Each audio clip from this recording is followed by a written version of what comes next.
All right, Shalom.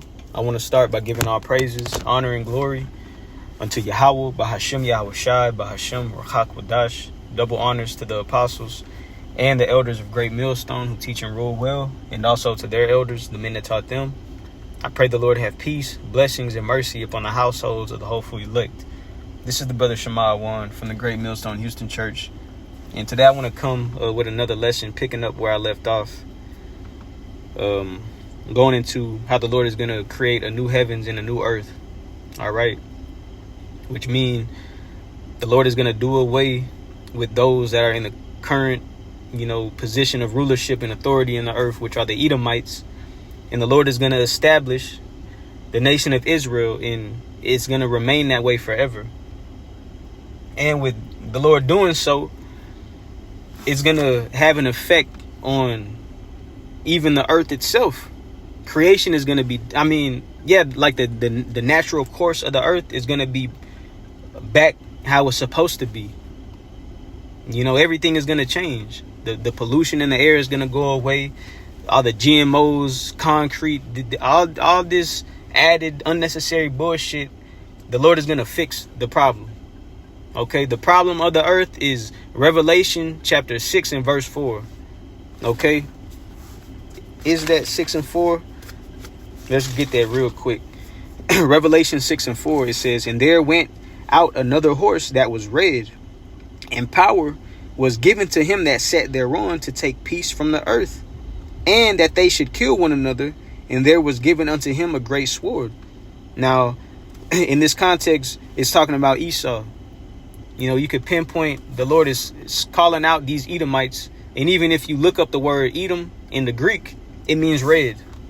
So he gave power to the Edomites. That represents them in this context. And power was given unto him that sat thereon to take peace from the earth.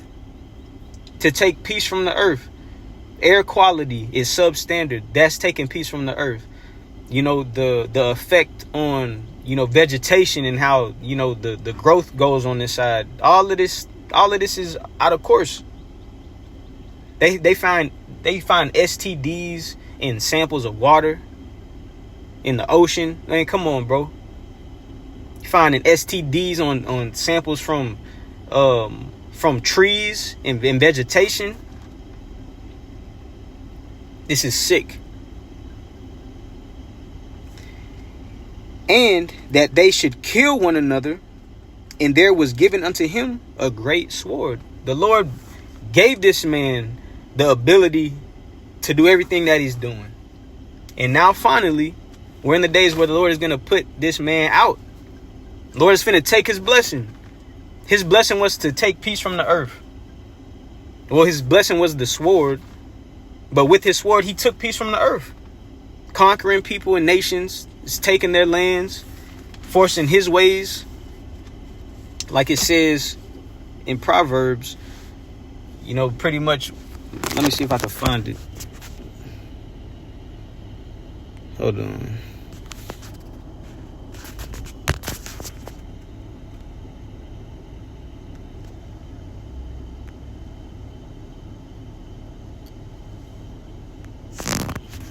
Now I can't find it.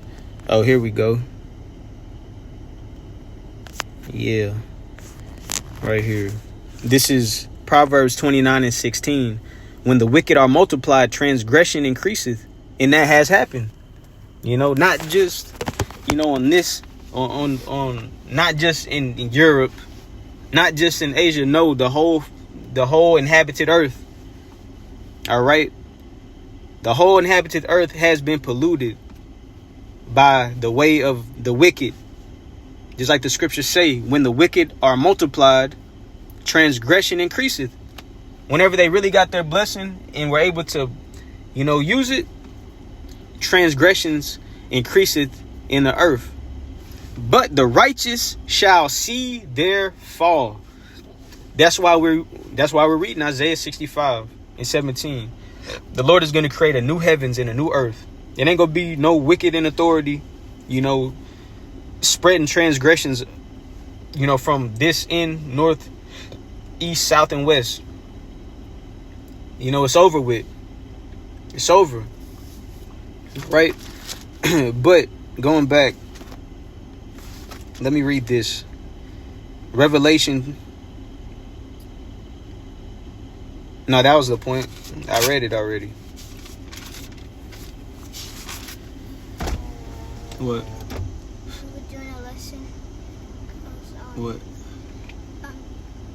Do you have some water? So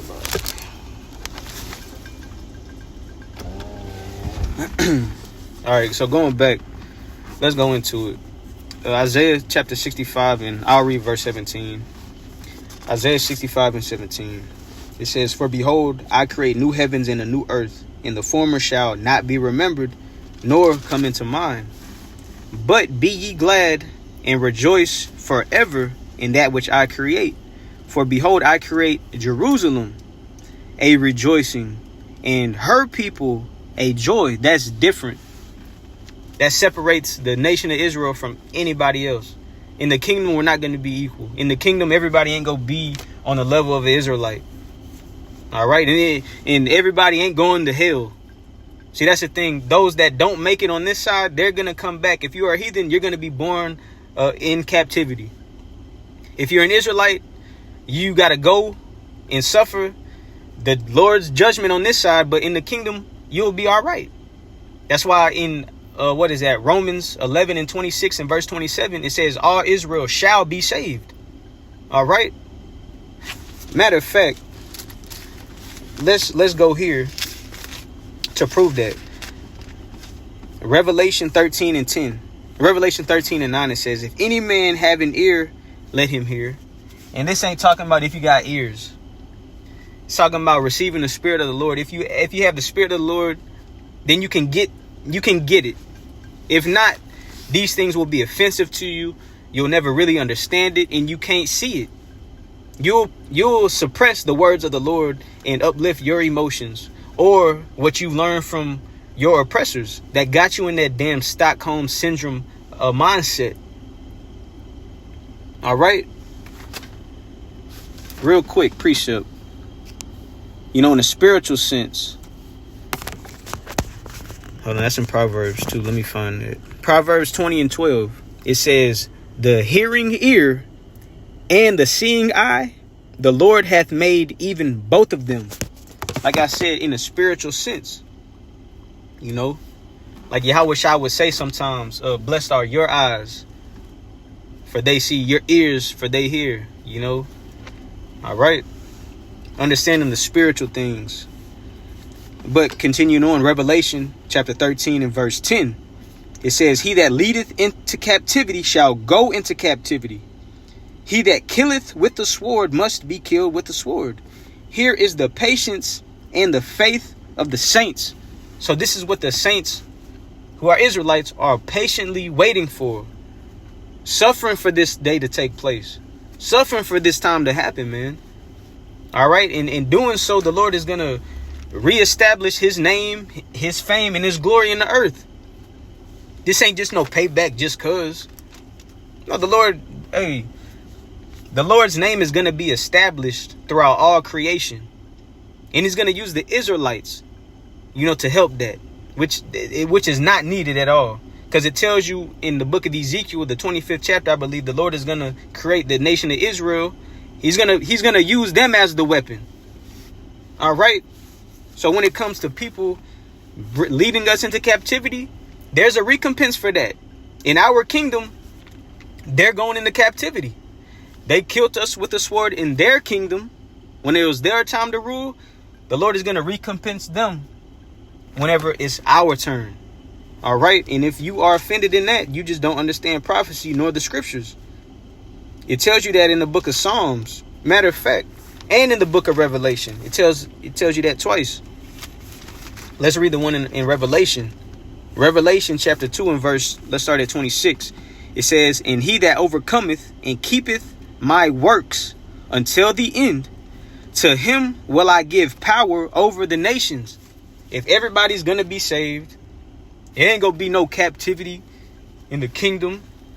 No, you don't understand. You don't have the Spirit of the Lord.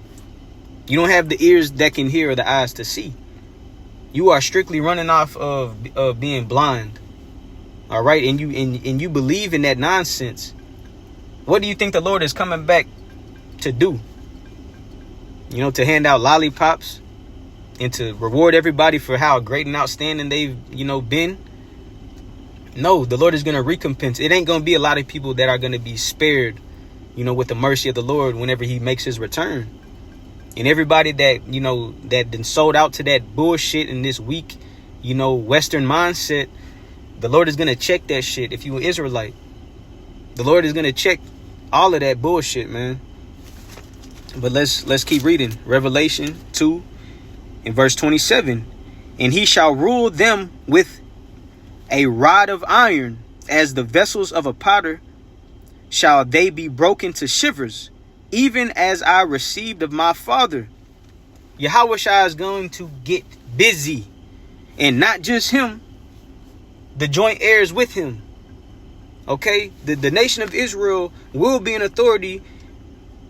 And it's so far to think that they're going to have, like, they won't have slaves. Come on, bro. Hold up. Come on, man. Them Disney stories, like the Prince of Egypt and, the Ten Commandments, that didn't, niggas run off of that. All right, we speaking about Yahushua, man, not Western Christianity, none of that BS. We talking about the ancient spirit of the Lord, man. This is Psalms 149 in verse 4. Let's just read the whole thing at verse 1. It says, praise ye the Lord, and his name is Yahweh, and his son's name is Yahushua. Sing unto the Lord a new song, and his praise in the congregation of saints. All right. Hey, the song we're singing now, we're refreshing it to the earth. It ain't no new song. Like, this is a brand new doctrine that's being taught. No, it's refreshed in the earth. All right. And real quick, let me just look it up in this verse just to verify what I said. What is that? Psalms 149 and 1. Give me 1 second. We got hope. This ain't go, these conditions aren't going to be the same forever, man. No. All right. Psalms 149 in verse 1. That word new is chadash. Chadash, which means a new thing or fresh. Okay. Pretty much like in the Greek, that word will be kainos. The Lord is going to renew, make it anew, repair it, refresh it. All right. And that's the song that we're singing. We're singing the truth. It says, let Israel rejoice in him that made him. Let the children of Zion be joyful in their king. Let them praise his name in the dance. Let them sing praises unto him with timbrel and harp. Verse 4, for the Lord taketh pleasure in his people. He will beautify the meek with salvation. Let the saints be joyful in glory. Let them sing aloud upon their beds. Let the high praises of the Most High be in their mouth, and a two-edged sword in their hand. To do what? To execute vengeance upon the heathen and punishments upon the people. To bind their kings with chains and their nobles with fetters of iron. To execute upon them the judgment written. This honor have all his saints. Praise ye the Lord. The Wadi Yahweh Ba'Shem Yahushua. Hey, just like whenever the heathens couldn't wait to see the downfall of the nation of Israel, we're anticipating that day too. Just like Jeremiah said it in the book of Lamentations, I think it's 1:21, roughly paraphrasing it. The heathen, they couldn't wait to see us troubled. They couldn't wait to see our fall. But Jeremiah made a point. He said, but we want to see, that happen unto them. What happened unto us is going to happen unto them. They got to drink from the cup we drunk from, but double. All right. Especially damn Edomites. But yeah, for those who think You know, in the kingdom, everybody go be at peace. Everybody know the nation of Israel is the nation that is going to be blessed. Now, every nation is going to be benefited from us ruling. Life is going to be better for these heathen whenever we're in authority. But that doesn't exempt them from receiving the judgment, you know, that is written in these scriptures first. They got to get their ass handed to them, man. They got to be punished and brought down low and conquered. All that stubbornness and all of them old ways got to be beaten out of them. Just like us. The truth had to be beaten out of us. So their fucked up ways and their pollution has to be beat out of them. And it's going to be physical. All right. But let me go back to Isaiah. Time out too. Real quick, let me get this. People think, man, the Lord, he would never. The Lord said he couldn't wait. He can't wait to see this place burn the hell up, man. The Lord can't wait to see America on fire. The Lord is anticipating that day. Luke chapter 12 and verse 49. Let me read that in the GNT. Hold on.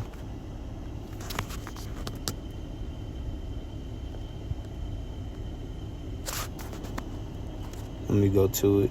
Luke 12 and 49. 1 second.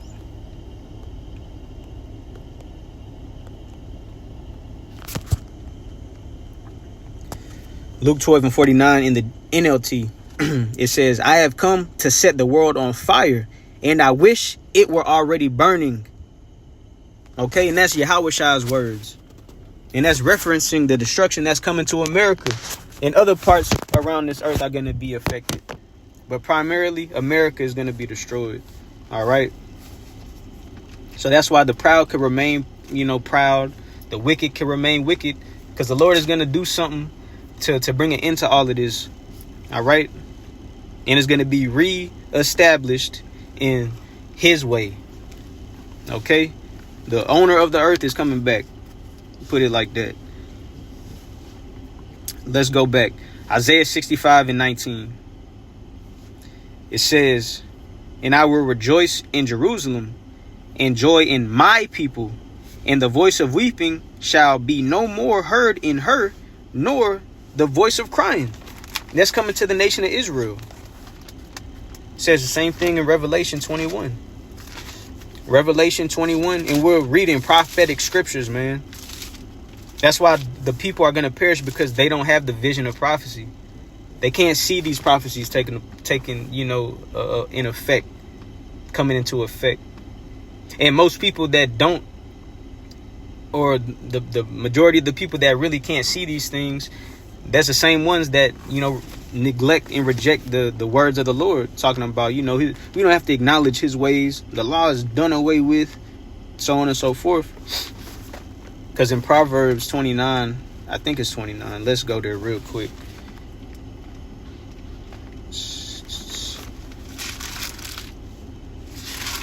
Where's it? 27? Let me see. Proverbs 29 and 18. Where there is no vision, the people perish. But he that keepeth the law, happy is he. That's pretty much what I was quoting. But let's go back. Revelation 21 and 4. It says, and God shall wipe away all tears from their eyes, and there shall be no more death, neither sorrow nor crying, neither shall there be any more pain, for the former things are passed away. New heavens, that's exactly what it meant. The old way is done. How we suffer now, how we're oppressed, how we feel pain, we feel bad, our emotions could play on us. Like we really experience a negative effect. Soon it will not be.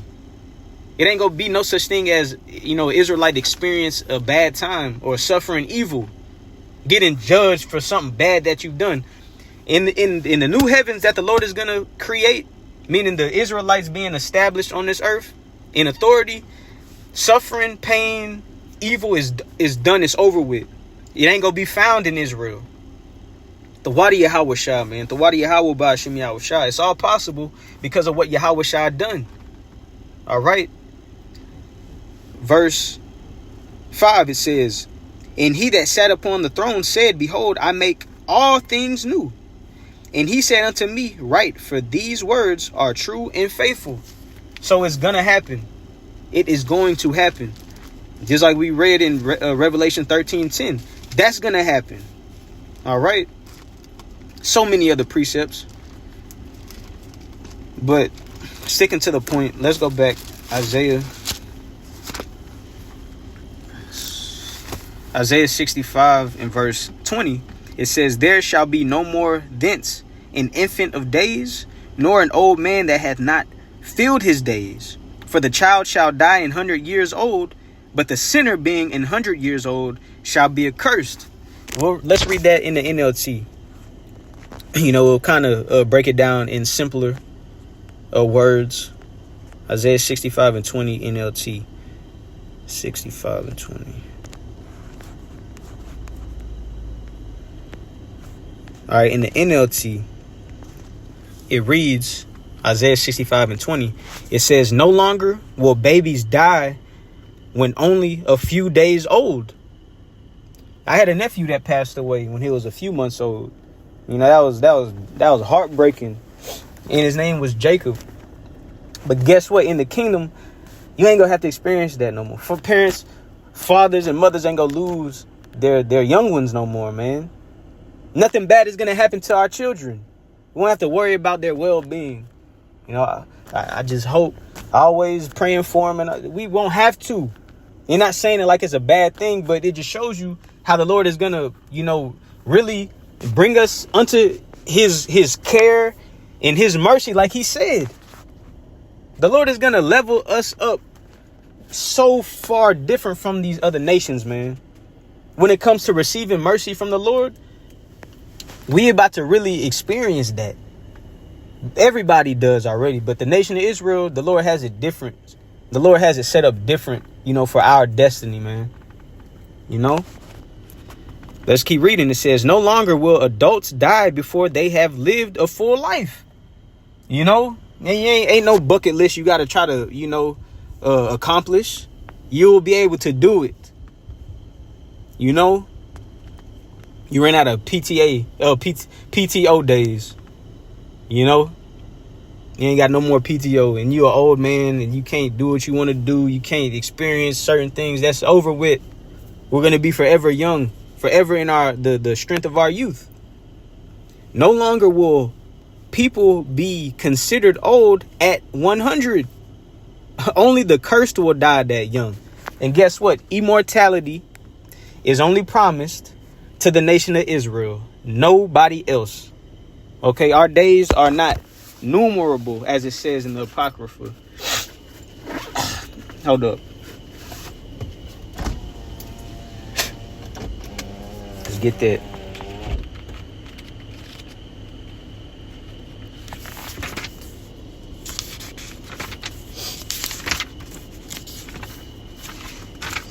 I know it's in Sirach.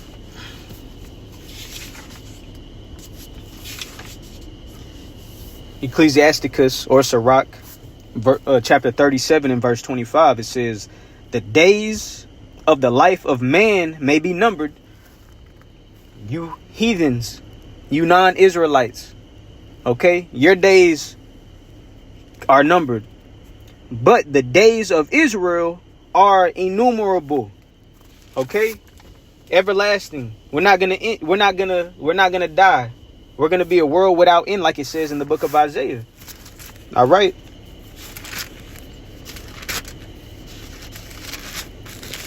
Hold up. 1 second. Isaiah chapter 45 and 17, it says, but Israel shall be saved in the Lord with an everlasting salvation. Ye shall not be ashamed nor confounded, world without end. All right.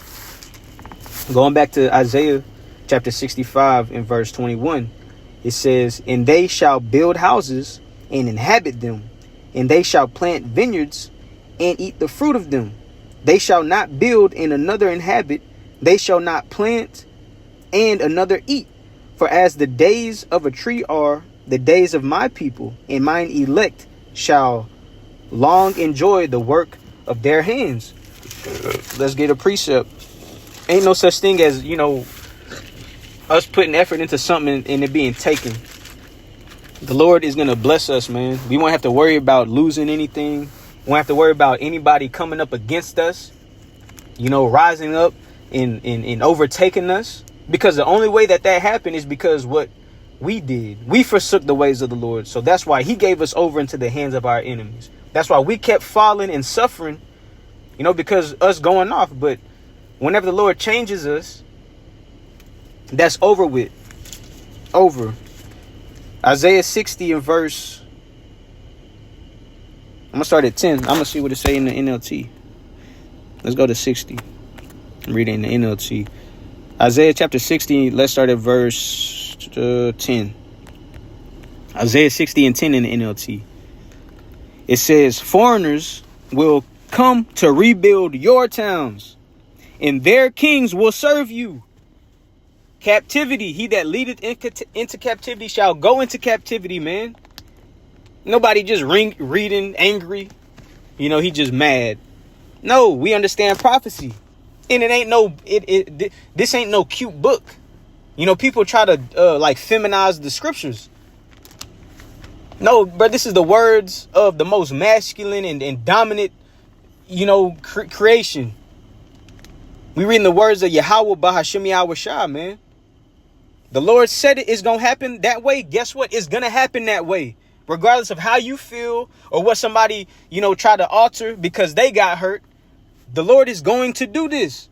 So those that are in authority right now, those that have been in authority over the Israelites, they're going to recompense what they've done. They're going to be our servants.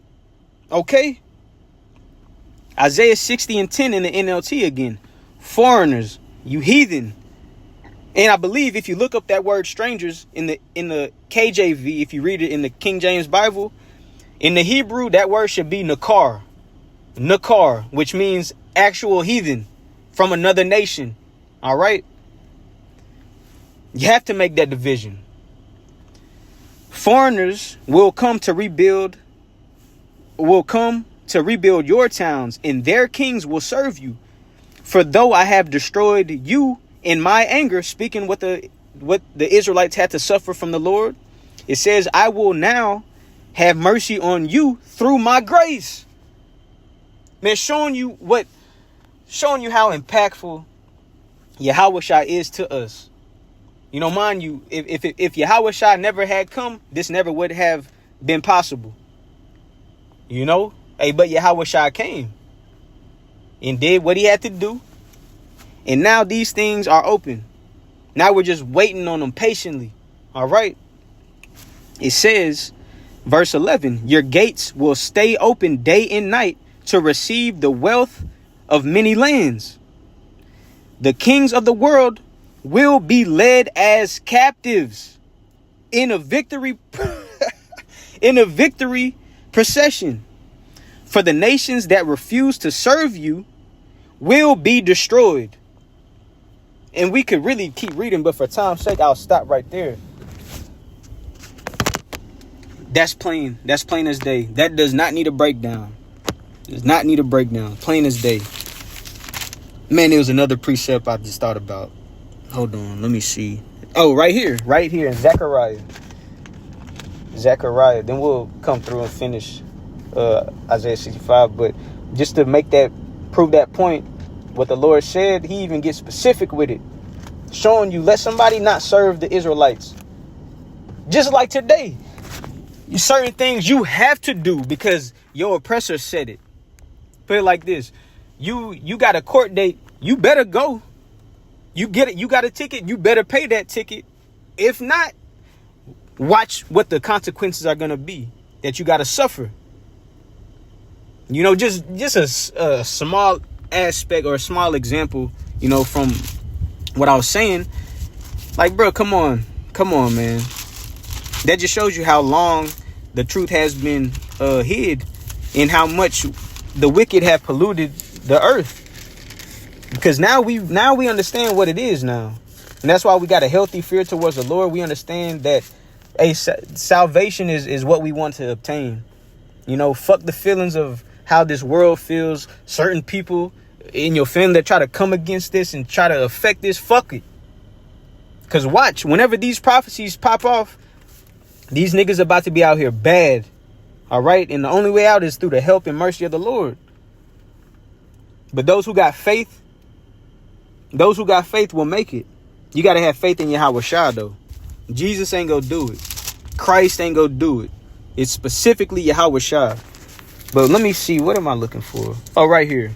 This is Zechariah chapter 14 and verse 16. Just to expound on the last precept I got in Isaiah 60 and verse 12. In the NLT, it says, "For the nations that refuse to serve you will be destroyed." And this is one of the ways that the Lord is going to judge a nation that doesn't serve, that doesn't serve us. Zechariah 14 and 16, it says, "And it shall come to pass that everyone that is left of the nations which came against Jerusalem shall even go up from year to year to worship the King, the Lord of hosts, and to keep the Feast of Tabernacles." So in the kingdom, these heathens are going to have to acknowledge this high holy day. Because just like on this side, you get taught you got to celebrate Christmas. You got to celebrate Easter, Valentine's Day, Father's Day, Mother's Day, the fucking Day of the Dead. What else? All type of dumb made up shit. But when it comes to acknowledge the days of the Lord that he established forever, oh, you don't got to do that. Yeah, that's old. Okay, well, we're reading about something that's going to take effect in the kingdom. All right. Wrap your mind around that one. Verse 17, "And it shall be that whoso will not come up of all the families of the earth to Jerusalem to worship the King, the Lord of hosts, even upon them shall be no rain. And if any family of Egypt go not up and come not, that have no," Salakia, it says, and if the family of Egypt go not up and come not, that have no rain, there shall be plague. Therewith the Lord will smite the heathen that come not up to keep the Feast of Tabernacles. This shall be the punishment of Egypt and the punishment of all nations that come not up to the Feast of Tabernacles. So the Lord is going to smite you. The Lord is going to smite your land with no rain, bringing forth what? Famine, a dearth, trouble. That don't sound like a good time. So the Lord will destroy any nation that ain't with it. All right, because it tells you how it's going to be in the kingdom. Isaiah, the 2nd chapter, real quick. Isaiah chapter 2. Let's start at 1. Isaiah 2 and 1, it says, "The word that Isaiah the son of Amos saw concerning Judah and Jerusalem." This is how it's going to be in the kingdom. Verse 2. "And it shall come to pass in the last days that the mountain of the Lord's house shall be established in the top of the mountains." Meaning what? The Lord is going to raise up the house of David, the elect men. The Lord is going to bring them back up and establish them over the government that's established today. So the Lord's elect in today's day, 2000 and 2025, the Israelites chosen by the Lord, the governing body of the nation of Israel is going to be established on top of how it's set up in this current rulership. All right. The truth is flourishing. It's springing out. Esau's power is being stripped because the Lord said these things are going to start taking place.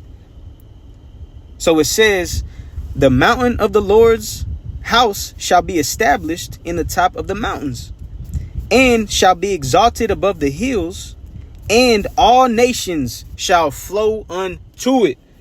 So they're going to have to get with the program, whether they like it or not. Our ways, they're going to have to acknowledge it. They're going to have to keep it. And guess what? They're going to be in sinful flesh. And if it ain't kept, you're going to get judged. Verse 3. "And many people shall go and say, Come ye, let us go up to the mountain of the Lord, to the house of the God of Jacob, and he will teach us of his ways, and we will walk in his paths. For out of Zion shall go forth the law and the word of the Lord from Jerusalem. Now, Hebrews the 8th chapter tells you ain't no such thing as another Israelite going to another Israelite to learn about the Lord. So that shows you these other nations are going to be beneath us. These other nations are going to be humbled and beneath the nation of Israel. All right. Hebrews chapter 8. Hold up. Let me find it. Hebrews chapter 8. I'll start at verse 10. It says, for this is the covenant that I will make with the house of Israel after those days, saith the Lord. I will put my laws into their mind and write them in their hearts. And I will be to them a God, and they shall be to me a people. Verse 11, here's the point. And they shall not teach every man his neighbor, meaning your brother, your fellow Israelite, and every man his bro just said it, and every man his brother, saying, know the Lord, for all shall know me, from the least to the greatest.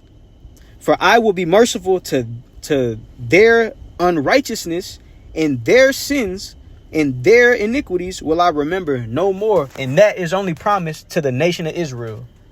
Nobody else. That's why the Lord died for the nation of Israel. So their sins will not be remembered.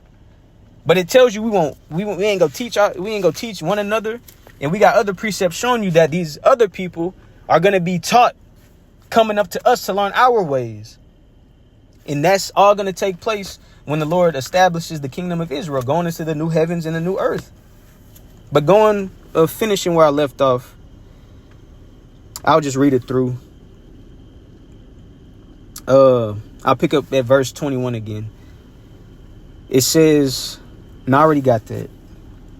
Last two verses, verse 23, Isaiah 65 and 23. And it shall come to pass that before they call, I will answer.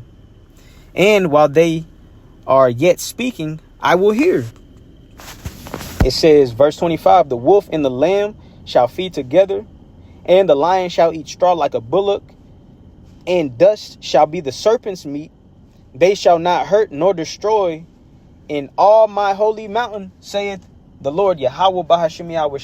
The Lord is going to show a difference between the Israelites and anybody else. We're going to be satiated with his blessings, like it says, and being like overwhelmed and drenched and submersed with the Lord's mercy and blessings, to the point where even animals are going to be underneath our authority.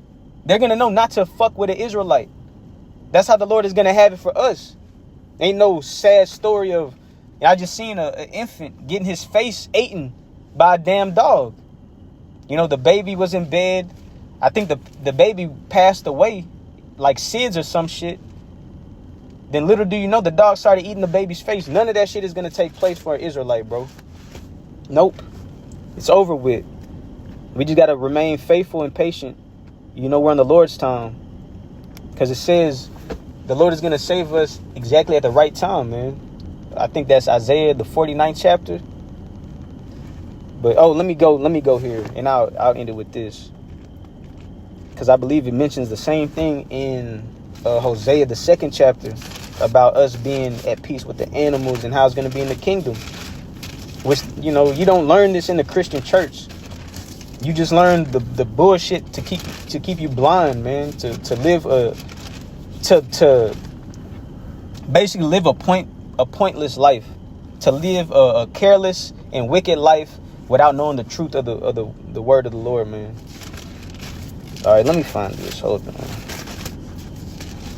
All right, here we go. Hosea chapter 2 and verse. I'll start at verse 18. As Hosea 2 and 18, it says, and in that day will I make a covenant for them with the beasts of the field and with the fowls of heaven and with the creeping things of the ground. And I will break the bow and the sword and the battle out of the earth, and will make them to lie down safely. And just reading that, I should have got, Micah, the 4th chapter, going into how it's going to be in the kingdom too. Kind of the same in Isaiah, the 2nd chapter. But it continues to go on how it's going to be no more war.